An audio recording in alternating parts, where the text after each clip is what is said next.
ये सफाई कर्मी उस समाज का हिस्सा है जिसे आज़ादी के 75 साल बाद भी सिर्फ उनकी जाति, काम और स्थिति के आधार पर सबसे नीचे बैठा दिया गया है और सरकार इन वोटों को सिर्फ आंकड़े की तरह पेश करके अपने कर्तव्य से बच निकलती है। जो काम मशीनों को करना चाहिए वो आज भी एक इंसान कर रहा है और जब वह मरता है ना तो उसके नाम की कोई खबर बनती है, ना ही कोई जन आंदोलन उठता है।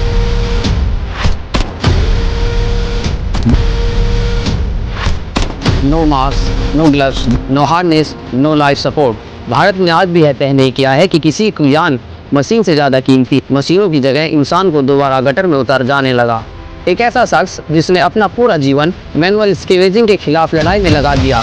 लेकिन अफसोस ये कहानियाँ ना न्यूज़ चैनल पर आती हैं, ना ही किसी प्रधानमंत्री की मन की बात में। बॉलीवुड जिसे गांव की पगडंडी और प्रेम कहानी दिखाने में दिलचस्पी है, उसे इन असल जिंदगी से भी कोई परवाह नहीं। आज भी मैनहोल में घुसने वालों की चीखें हमें सुनाई नहीं देती। उनके मरने की खबरें अखबार की कोने में दबी होती हैं।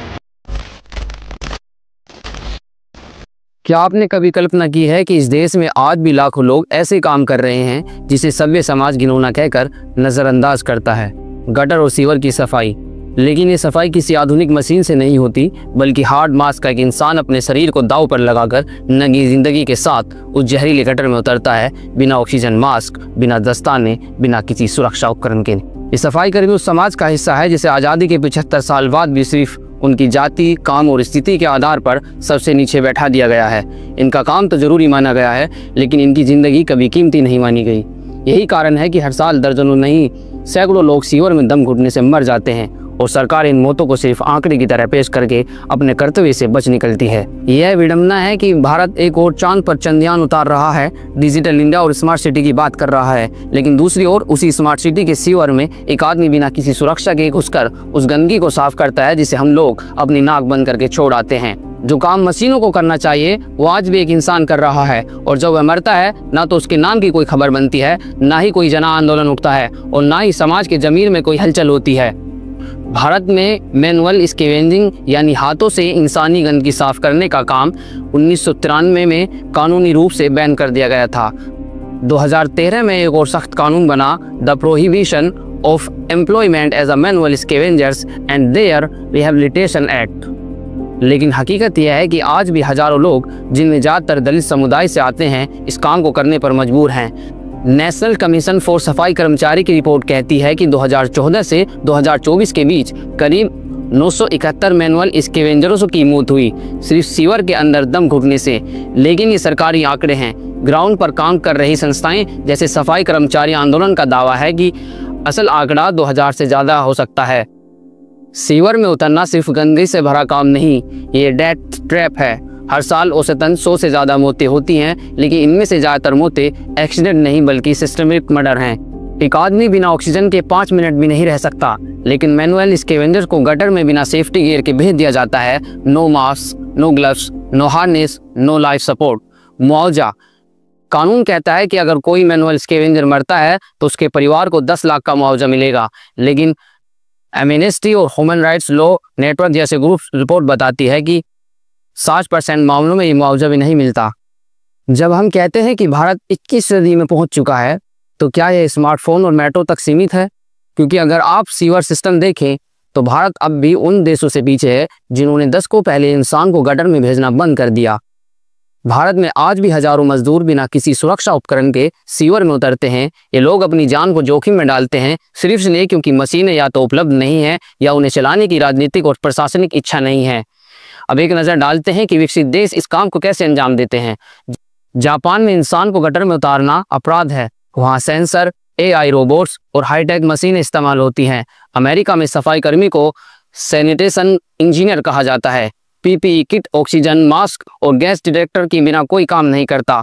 बिना किसी सुरक्षा को सीवर में भेजना कानूनी अपराध माना जाता है। जर्मनी ने जीरो मैनुअल एंट्री पॉलिसी लागू कर रखी है। रोबोट्स और हाई प्रेशर जेट क्लीनर वहां आम हैं। सिंगापुर और इजराइल में गटर सफाई पूरी तरह टेक्नोलॉजी से नियंत्रित है।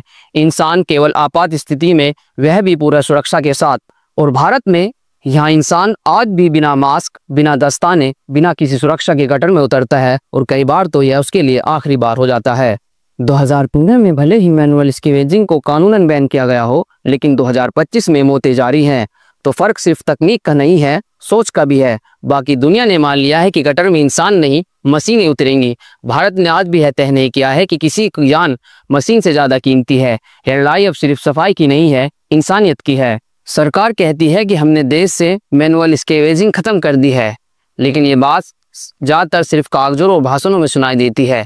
जमीनी हकीकत इससे बिल्कुल उलट है। उदाहरण के लिए स्वच्छ भारत मिशन के तहत लाखों करोड़ों टॉयलेट तो बनवा दिए गए, लेकिन ये कभी नहीं सोचा गया कि जब ये टॉयलेट भरेंगे तो उन्हें साफ कौन करेगा। टॉयलेट की गंदगी यानी फीकल स्लज मैनेजमेंट के लिए कोई समुचित व्यवस्था नहीं बनाई गई और नतीजा वही निकला, मशीनों की जगह इंसान को दोबारा गटर में उतर जाने लगा। सरकार ने एक स्कीम शुरू की, नमस्ते स्कीम। नाम अच्छा था, मकसद भी, कि सीवर और सेप्टिक टैंक की सफाई अब मशीनों से होगी, इंसानों से नहीं। लेकिन 2023 तक दाखिल एक RTI से सामने आया कि देश के अधिकतर म्युनिसिपल कॉरपोरेशन के पास इन मशीनों की कोई व्यवस्था नहीं थी। यानी योजना तो बनाई गई, लेकिन उसके लिए जमीन पर तैयारी नहीं हुई। असल सच्चाई ये है कि आज भी देश के अलग अलग कोनों में लोकल ठेकेदार, नगर निगम और निजी कंपनियां मैनुअल स्कैवेजिंग जैसे गैर कानूनी काम करवा रही हैं, और वो भी बिना सुरक्षा, बिना सम्मान और बिना इंसानियत के। अब सवाल यह है कि जब सरकारें चुप हैं, जब मीडिया चुप है, तो फिर इन हजारों आवाजों को कोई उठाता भी है या नहीं। इस सन्नाटे में एक नाम उभर कर आता है, बेजवाड़ा विल्सन। एक ऐसा शख्स जिसने अपना पूरा जीवन मैनुअल स्कैवेजिंग के खिलाफ लड़ाई में लगा दिया। उन्होंने शुरू किया सफाई कर्मचारी आंदोलन, एक राष्ट्रीय आंदोलन जो हजारों पीड़ित सफाई कर्मचारियों के लिए उम्मीद की एक रोशनी है। कुछ सच्चाइयां फिल्मों या किताबों में भी दर्ज की गई, जैसे डॉक्यूमेंट्री काकोस जो तमिलनाडु में सीवर में काम करने वालों की भयावह स्थिति को दिखाती है, या किताबें द वाल्मीकि वुमन जो उन दलित महिलाओं की कहानियों को सामने लाती हैं जो पीढ़ियों से यह काम करती आ रही हैं। लेकिन अफसोस, ये कहानियां ना न्यूज चैनल पर आती हैं, ना ही किसी प्रधानमंत्री की मन की बात में। बॉलीवुड जिसे गांव की पगडंडी और प्रेम कहानी दिखाने में दिलचस्पी है, उसे इन असल जिंदगी से की कोई परवाह नहीं। आज भी मैनहोल में घुसने वालों की चीखें हमें सुनाई नहीं देती। उनके मरने की खबरें अखबार के कोने में दबी होती हैं, और उनके जिंदा रहने की लड़ाई वो तो किसी एजेंडे में ही नहीं होती हैं। लेकिन सवाल यही है, क्या इसका कोई हल है? जवाब है हाँ, और वो सिर्फ कानून या स्कीम से नहीं, बल्कि सोच बदलने से शुरू होता है। सबसे पहला कदम, मशीनों का पूर्ण इस्तेमाल। अगर सफाई मशीनें हर नगर पालिका, हर शहर, हर गांव तक पहुंचाई जाएं, तो किसी इंसान को गटर में नहीं उतरना पड़ेगा। ये कोई काल्पनिक बात नहीं है। जापान, इजराइल, फ्रांस जैसे देश दशकों पहले इस व्यवस्था को अपना चुके हैं।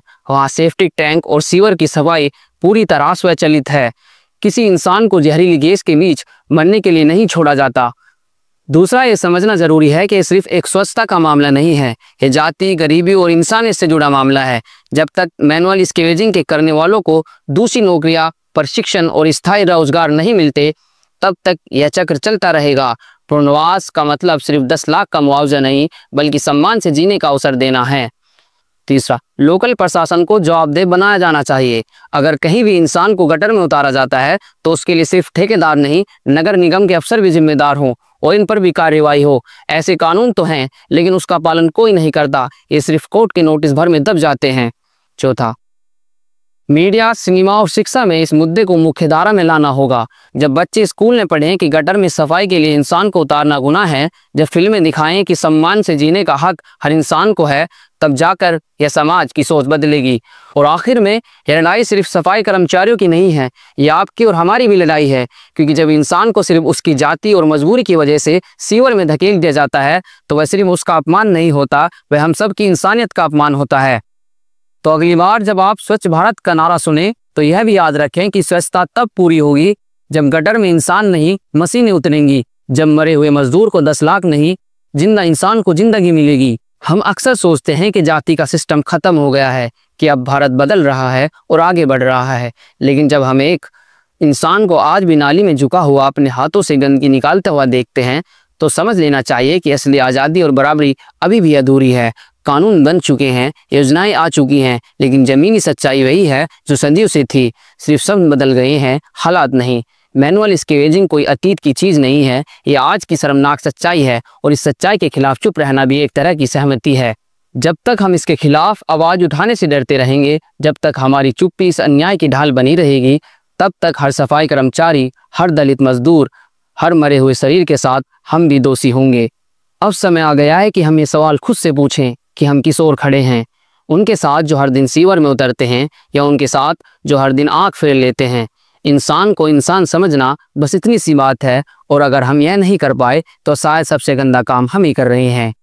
ये एक जिम्मेदारी है जो तब तक अधूरी रहेगी जब तक सफाई करने वालों को इज्जत नहीं मिलती। जब तक गटर में इंसान उतरता रहेगा और मशीन बाहर खड़ी देखती रहेगी, तब तक ये सपना सिर्फ विज्ञापनों में अच्छा लगेगा। जब तक किसी मजदूर की मौत के बाद हम 10 लाख देने की बात करते रहेंगे और उसकी ज़िंदगी में उसे ढंग की तनख्वाह, मास्क और सम्मान नहीं देंगे, तब तक हम सब गुनाहगार हैं। सफाई करना गुनाह नहीं है, मगर इंसान को गटर में झोंक देना गुनाह भी है और शर्म भी।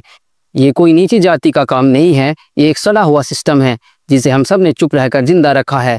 तो अगली बार अगर कोई इंसान गटर में उतरता दिखे तो खड़े मत रहिए, चुप मत रहिए, सवाल कीजिए, क्योंकि एक इंसान की जान किसी गटर, किसी शहर या किसी सरकार से कम कीमती नहीं हो सकती।